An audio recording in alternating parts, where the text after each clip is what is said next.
We're off to such a mild start, but that's because of that wind out of the south. Warm and windy today. We'll get areas of blowing dust because of that, and then the storm moves in tonight, ushering in some cooler, wet weather by tomorrow. But this morning, aside from some of the wind, you can see that we've got a few clouds drifting into the state, but that's about it for now.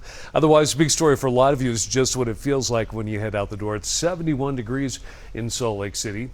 So a lot of you getting by without a jacket. It's 20 degrees lower than that in Evanston, where it's 51.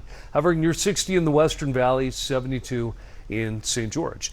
Now, we're in that transition, as I mentioned, high pressure, which brought us warm weather this weekend, moving to the east of us.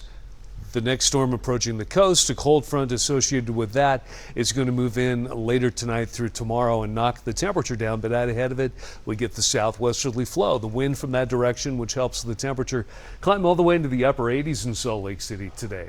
So not quite into record territory, but still running well above normal for this time of year. In fact, a lot of valleys will end up in the 80s. 73 in Park City, St. George.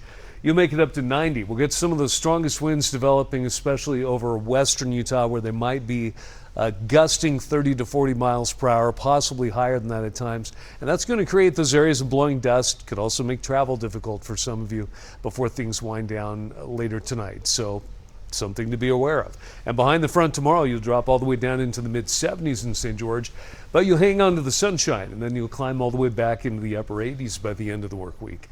And in Salt Lake City, it's going to drop into the low 60s tomorrow, partly cloudy with a chance of some showers and thunderstorms. Even more likely on Wednesday, and it gets even cooler. We'll get a little bit of a break on Thursday and Friday, but then more wet weather moves in just in time for the weekend.